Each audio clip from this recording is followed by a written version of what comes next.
वः श्वः तस्वितुर्वरेण्यं भर्गो देवस्य धीमहि धियो यो नः प्रचोदयात्। आज हम लोग क्या पढ़ने वाले हैं? गोरस शतक, गोरस संहिता भी जिसको बोलते हैं। दिख रहा है स्क्रीन?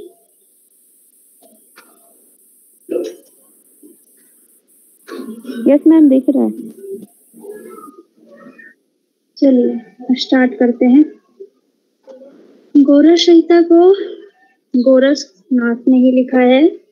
जो गोरस संहिता है वो नाथ परंपरा की बहुत महत्वपूर्ण और पुरानी ग्रंथ है। ये इस ग्रंथ में सिर्फ 2 अध्याय हैं, जिसमें अध्याय को यहाँ पे शतक बोला गया है, प्रथम शतक और द्वितीय शतक।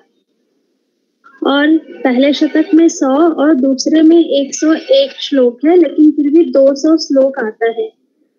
पूछा जाता है कि गोरस संहिता में कितने श्लोक हैं, तो 200। ठीक है, अब पहले शतक की बात करते हैं कि पहले में क्या बताया गया है। तो सबसे पहले जो परम आनंद में रमन करने वाले गुरु हैं, उनकी वंदना की गई है, उनको प्रणाम किया गया है। यहाँ पे थोड़ा सा गुरु के बारे में बताया गया है कि जो गुरु होंगे वो कैसे होंगे। तो वैसे गुरु जो स्वानंद विग्रह स्वरूप हैं, मतलब अपने आनंद में हैं, वो अपने आप को जानते हैं, वैसे गुरु हैं। और जिनके सानिध्य से जो योग साधक है उनका शरीर चिदानंद का स्थान बन जाता है। मीन्स वहां सिर्फ आनंद ही आनंद होता है, ऐसा स्थान बन जाता है। गुरु वैसा होना चाहिए जो वेद वेदांत का क्या हो, ज्ञाता हो। हर जगह सिर्फ गुरु को प्रणाम किया जाता था बाकी ग्रंथों में, लेकिन यहाँ पे बताया गया है कि जो गुरु हो वो कैसा हो, तो वेद वेदांत को जानने वाला हो, उसका विद्वान हो, पंडित हो, ईश्वर भक्त हो, योग निष्ठ हो, योगात्मा हो और पवित्र हृदय वाला हो। ऐसे गुरु की चर्चा की गई है। ऐसे गुरु की चर्चा प्रायः सभी उपनिषद वेद में की गई है। यौगिक ग्रंथ में जो हम लोगों ने पढ़ा उसमें भी लिखा था कि गुरु होना चाहिए, वो परम आनंद को प्राप्त होना चाहिए। यहाँ पे थोड़ा सा व्याख्या मिला है। गुरु वरण करने का अभिप्राय क्या है? गुरु की आत्मा के साथ, मतलब जब हम गुरु को वरण करें, मतलब किसी गुरु को माने, अपने इष्ट को माने, तो अपनी आत्मा को उनके साथ जोड़ दें, बिल्कुल अपने आप जैसा, उनके जैसा अपने आप को बना ले, अपने आप को उनके जैसा मानने लगे, ऐसा गुरु होना चाहिए। अब जो योग ज्ञान का प्रारंभ कब हुआ, कैसे हुआ, तो ये बता रहे हैं कि जो योगी गोरक्षनाथ है अपने गुरु को भक्ति सहित प्रणाम करके पूर्ण प्रेजेंटेशन शो नहीं हो रहा है मैम, प्रेजेंटेशन शो नहीं हो रहा है मैम, थोड़ा फास्ट हो रहा है मैम, थोड़ा फास्ट हो रहा है, थोड़ा स्लो रखिए। ओके ओके, जहाँ मैम का नाम है वहाँ पिनअप कीजिए, हो जाएगा भैया। मैम के नाम पर आप पिन कीजिए, वहाँ हो जाएगा। अनुजा कुमारी है ना, 2 अनुजा कुमारी है, आप पिन कर लो वहाँ पे। स्क्रीन तो दिख रही है। ये लाइक्स वाली साहू जी, हम आपको डेली नोटिस करते हैं, प्रेजेंट करते हो। कल से ऐसा हुआ तो आपको एंट्री नहीं मिलेगी, ध्यान रखना। जी मैम, प्रेजेंट करने की वजह से ही स्क्रीन गायब हो गई।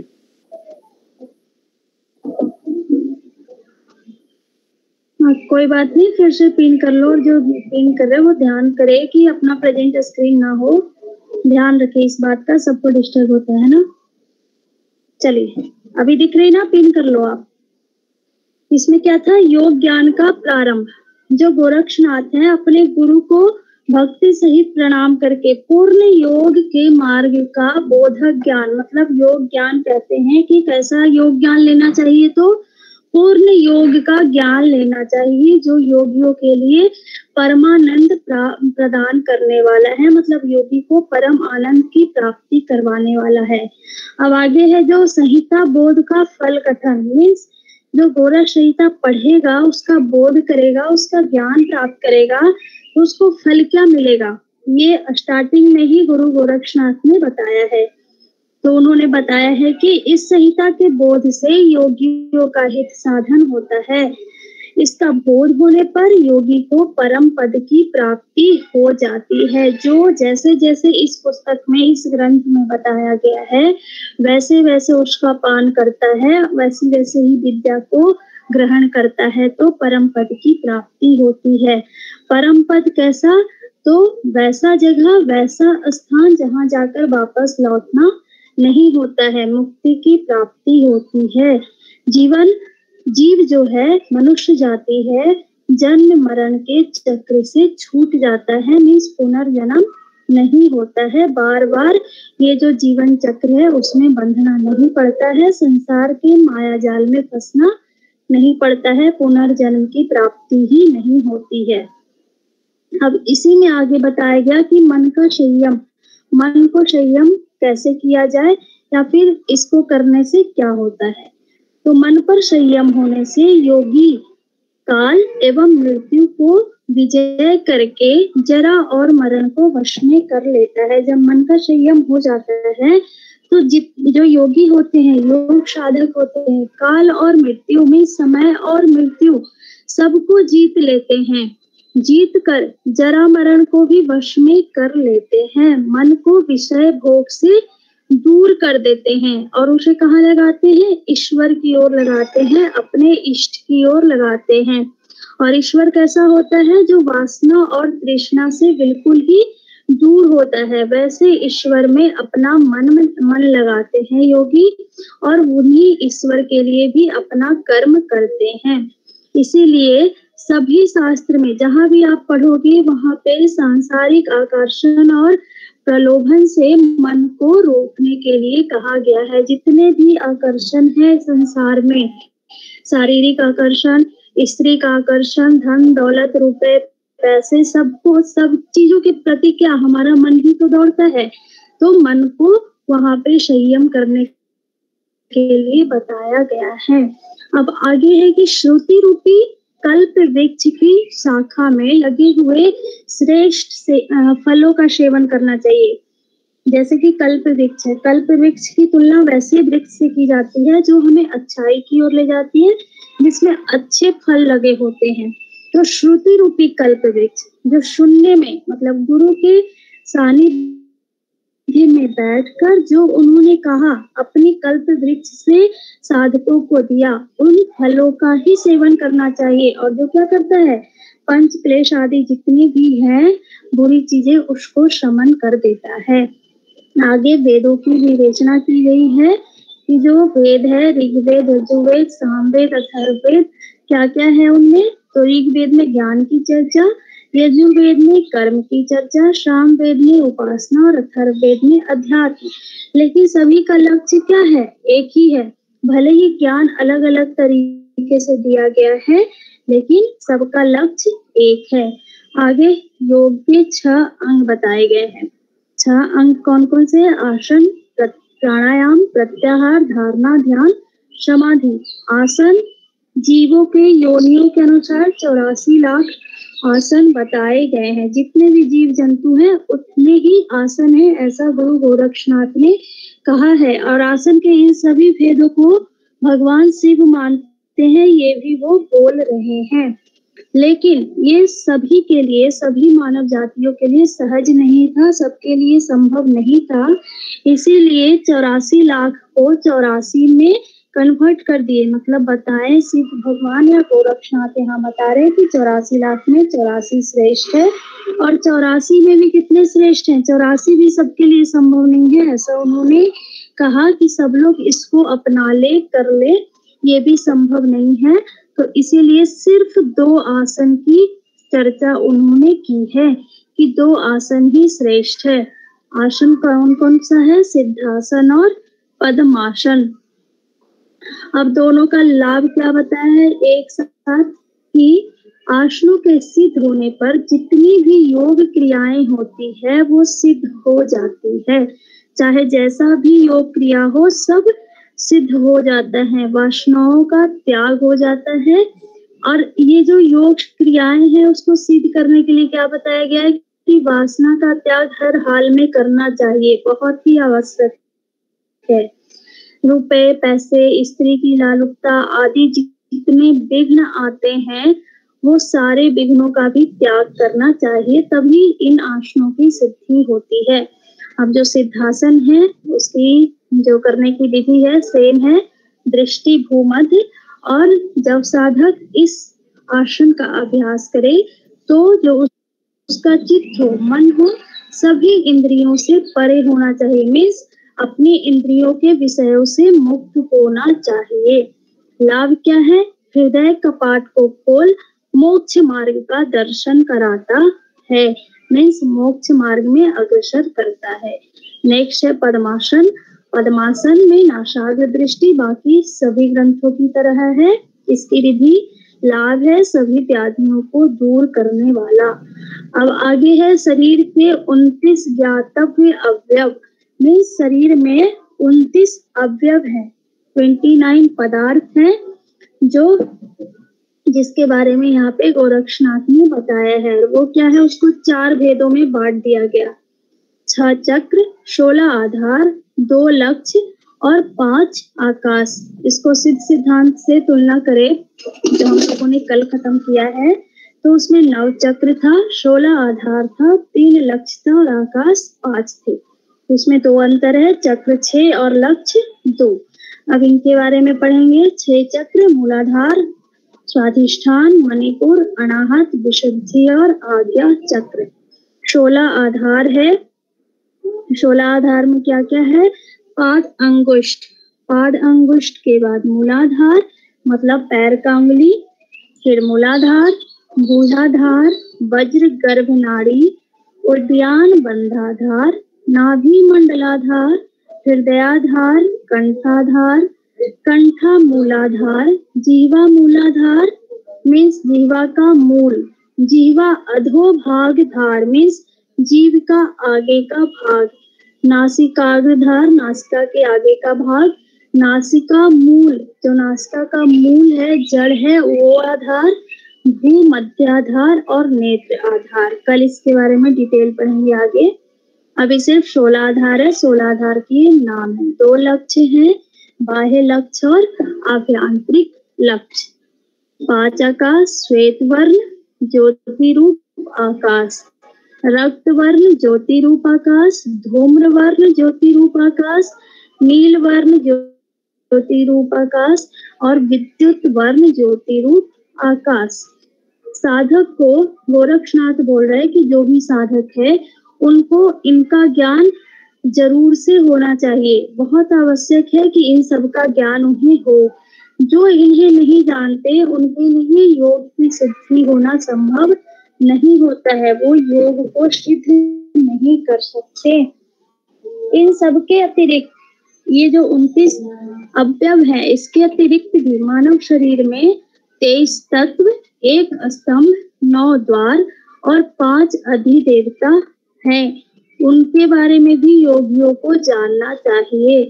जो बोल रहे हैं इन सब को, जो अभी हम लोग ऊपर 29 ज्ञातव्य पढ़े और यहाँ 23 तत्व, 1 स्तंभ, 9 द्वार और 5 देवता, इन सब को नहीं जानते तो किसी भी योग साधक का योग सिद्ध नहीं होता है।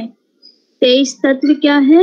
मन, बुद्धि, अहंकार, पंचभूत, पंचभूत जो हम लोग जानते हैं, आकाश, पृथ्वी, वायु, जल, अग्नि, स्रोत, त्वचा, चक्षु, जिह्वा और घ्राण मीन्स 5 इंद्रियां, गुदा, उपस्थ, हाथ, पांव और वाणी, वाक, ये 5, शब्द, स्पर्श, रूप, रस, गंध, ये 5 मिलाकर हुए 23। तो इन 23 तत्वों का भी ज्ञान होना चाहिए। स्तंभ 1 है जिसको मन कहा है। यह मन क्या है? शरीर को स्थित रखता है, मीन्स मन यदि हमारा स्थिर है तो क्या होगा? हम भी स्थिर रहेंगे। इसीलिए मन को बंधन और मोक्ष का कारण कहा गया है। क्या है? हमारा मन चंचल होता है, चंचल होकर इधर उधर दौड़ने लगता है, तब शरीर को उसी का अनुगामी होना होता है। मीन्स जब हमारा मन इधर उधर भागता है तभी हमारा शरीर भी उसके पीछे पीछे चला जाता है। इसीलिए मन को, शरीर रूप घर को, मतलब जो मन है हमारे शरीर में, हमारा मन स्तंभ, पिलर जिसपे हमारा पूरा शरीर टिका है, उसको बिल्कुल संतुलित अवस्था में रखना चाहिए, संयमित अवस्था में रखना चाहिए। ये तभी क्या करता है, मन बंधन और मोक्ष से दूर ले जाता है। यदि ये कंट्रोल नहीं रहा तो बंधन और मोक्ष का कारण बन जाता है। आगे 9 द्वार है, 1 मुख, 2 कान, 2 नेत्र, 2 नासिका, 1 उपस्थ और 1 गुदा।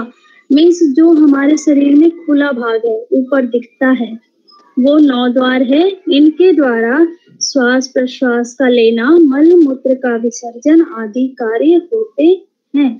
नेक्स्ट है 5 अधिदेवता। देवता कौन कौन से हैं? पृथ्वी के देवता ब्रह्मा, जल विष्णु, तेज रुद्र, वायु ईश्वर और आकाश सदा शिव, ये इनके देवता हैं। और ये हमें तो पता है ये कि पंचभूत है, तो ये पंच भौतिक देवता भी इनमें बोला जाता है। इनका भी ध्यान, इनका भी ज्ञान योग साधक को होना चाहिए। नेक्स्ट है षट चक्र वर्णन, मतलब 6 चक्र के बारे में बताया है। ये बार बार हर जगह पे आ रहा है, तो आप लोग याद करना, थोड़ा थोड़ा डिफरेंस हर ग्रंथ से होता है। तो एक चार्ट बनाकर आप लोग याद कर सकते हैं कि कौन से ग्रंथ में क्या और कितना दिया है। लगभग सेम है, कहीं कहीं पे कुछ अलग है। तो मूलाधार में 4 दल है, 4 दल वाला है मूलाधार। उसके बीज मंत्र है बम, शम, शम और सम। ये 4 दल के 4 बीज मंत्र, स्थान, गुदा, वर्ण, पीत, और ये अधोमुखी कमल है, मतलब इसका मुख नीचे की ओर है। तत्व पृथ्वी, बीज लम, देवता जो है वो श्वेत ऐरावत पर बैठे हुए इंद्रदेव है। मीन्स सफेद कलर की हाथी है, उसपे इंद्रदेव विराजमान है। शक्ति है डाकिनी और यंत्र है, मीन्स आकार है चतुष्कोण। फल क्या होता है कि इसके जागृत होने पर जो मुख नीचे की ओर है वो ऊपर की ओर हो जाता है, और साथ ही जो इसको जान लेता है वो काव्य, साहित्य और शास्त्र ज्ञान की प्रतिभा गतिशील कर लेता है। नेक्स्ट है स्वाधिष्ठान। इसके दल कितने हैं? 6, और इसके बीज मंत्र है बम, भम, यम, रम और लम। ये ऊर्ध्वमुखी कमल है, ऊपर की ओर इसका मुख है। तत्व है जल, जल को वरुण बोला यहाँ। बीज मंत्र बम, स्थान उपस्थ मूल, देव विष्णु मीन्स देवता विष्णु, शक्ति शाकिनी, वर्ण है शुक्ल, आकार है चंद्राकार और वाहन है इनके मगर। फल क्या होता है? जितने भी अहंकार आदि हैं वो दूर हो जाते हैं। नेक्स्ट है मणिपुर। मणिपुर में क्या है? दल 10, और इसके अलग अलग वर्ण भी हैं, डम, ठम, नम, तम, थम, तम, धम, नम और फम। वर्ण है नील, ऊर्ध्वमुखी है ये भी, स्थान है नाभि मूल, आकार है स्वस्तिक, बीज रम। अभी आप लोग ये कंफ्यूज मत होना कि जब एग्जाम में आए तो कौन सा बीज डालना है। जैसे ऊपर में 10 और 10 का बीज मंत्र दिया, लेकिन यदि एक बार पूछे कि मणिपुर का कौन सा बीज बताया गया है गोरख संहिता में, तो रम बताना है। ठीक है, जैसे ही ऊपर भी था कि बीज मंत्र क्या है? वम, स्वाधिष्ठान का। तो ऊपर बस उसका वो वर्ण है, लेकिन जो मेन बीज मंत्र है वो रम है। ठीक है, देवता रुद्र है, और रुद्र का यहाँ पे कलर अलग से बताया गया है। यहाँ वर्ण है नील, लेकिन जो रुद्र देवता है वो सिंदूर के समान कलर लगाए हुए हैं, और कैसे दिखते हैं? जो बूढ़े वृद्ध दिखते हैं वो। और शक्ति है लाकिनी। लाकिनी का वर्ण क्या बताया गया है? त्रिकोणाकार बताया गया है। फल क्या होता है? सरस्वती वरदायिनी मीन्स सरस्वती जैसी शक्ति आ जाती है, जीव पे सरस्वती विराजमान हो जाती है। साधक निर्माण और संहार में समर्थ हो जाता है। नेक्स्ट है अनाहत। अनाहत में दल कितने हैं? 12, कम, खम, गम, घम, रम, चम, छम, जम, छम, यम, टम और थम। स्थान है इसका हृदय। वर्ण है धूम्र मीन्स धुएं जैसा। ऊर्ध्वमुखी है ये भी। आकार है चतुर्भुज। बीज है यम, देवता ईश्वर, शक्ति काकिनी और यहाँ पीठ है पूर्णागिरि पीठ। जब इस पे ध्यान करते हैं तो अनाहत नाद की ध्वनि स्वतः होते रहती है। यह प्रणव रूपी शब्द ब्रह्म का स्थान है। यदि पूछे कि ब्रह्म का स्थान कौन सा चक्र है तो अनाहत चक्र। नेक्स्ट है लाभ इसका। जब ये सिद्ध हो जाता है तो परकाया प्रवेश की शक्ति प्राप्त हो जाती है, मीन्स दूसरे के शरीर में प्रवेश कर सकते हैं। सकाम साधक को मीन्स वैसा साधक जो सकाम कर्म करते हैं, फल की इच्छा रखते हैं, उन्हें भौतिक उपलब्धियां प्राप्त होती है। और जब साधक निष्काम कार्य करते हैं, निष्काम कर्म करते हैं, बिना फल के इच्छा की कार्य करते हैं तो योग की सिद्धियां प्राप्त होती है। नेक्स्ट है विशुद्धि चक्र। इसके दल है 16। वर्ण है रक्त, ये भी ऊर्ध्वमुखी है। बीज है हम, पीठ है इसमें जालंधर, देवता सदाशिव और शक्ति है साकनी। फल क्या है इसका कि मन को अत्यंत शांति आनंद की उपलब्धि करवाती है, निरोधता की प्राप्ति होती है। नेक्स्ट है आज्ञा चक्र। इसके 2 ही दल हैं, हम और छम। स्थान दोनों भावों के बीच में। वर्ण है श्वेत ऊर्ध्वमुखी। तत्व है महा नव, देवता शिव, शक्ति हाकनी, आकार त्रिकोण। और लाभ क्या है? सभी प्रकार की सामर्थ्य प्राप्त हो जाती है। भेदन होने से जो कुंडलिनी शक्ति है, जब इसका भेदन होता है तो कुंडलिनी शक्ति जो सहस्त्रार कमल में परम शिव से एक स्थापित करती है। कहने का मतलब क्या है कि जब कुंडलिनी शक्ति जो है वो सहस्त्रार कमल, जो सहस्त्रार चक्र है उसको यहाँ पे कमल बोला है, वहां पे परम शिव से एकता स्थापित कर लेती है, मीन्स मिल जाती है। मिलकर क्या करती है? सहस्त्रार चक्र का जागरण करती है। अब ये सहस्त्रार चक्र कहाँ है? तो कमल, सहस्त्रार कमल कहाँ है? ब्रह्मरंध्र में है, श्वेत वर्ण का है और पूर्ण चंद्र के समान इसका मुख जो है वो 1000 दल वाला हो जाता है। मुख जो है पूर्ण चंद्र के समान है। इसके 3 वर्णों में ये सुशोभित होता है, हम, लम और छम। यही शिव और शक्ति का मिलन होता है। ये जो है त्रिकोणाकार का होता है और कर्णिका में मीन्स त्रिकोण कर्णिका में जो पूर्ण चंद्रमा जैसे दिखता है ना पूर्णिमा को, वैसा दिखता है, जिसके मध्य में तेजोमय विद्युत के समान ज्योति के रूप में परम शिव उपस्थित होते हैं, जिनके पास सहस्त्रों सूर्य के चमक होते हैं। और वो कैसा हो जाता है? जो ज्योति होती है वो अर्ध चंद्र के समान निर्वाण करवाती है साधक को, वैसी कला स्थित हो जाती है। और करोड़ों सूर्यों के समान जो परम तेजोमय निर्वाण की अवस्था है, जो परम तेज है, वो व्यक्ति के अंदर आ जाती है। इसीलिए यहाँ पे शिव और शक्ति का मिलन होता है। अब ये शिव और शक्ति के बारे में आगे बताया गया है कि योग कुंडलिनी उपनिषद पढ़े हैं उसमें कि अग्नि और जो वायु है के आघात से, जब अग्नि और वायु का आघात होता है तब जो सुप्त कुंडलिनी रहती है वो जागृत हो जाती है और वह ब्रह्म ग्रंथि, विष्णु ग्रंथि, रुद्र ग्रंथि और 6 चक्रों का भेदन करके कहाँ पहुंचती है? सहस्त्रार में। और वहां शक्ति रूप में शिव से एकाकार होकर आनंद को प्राप्त होती है। यही जानने योग श्रेष्ठ और मोक्षदायक अवस्था होती है।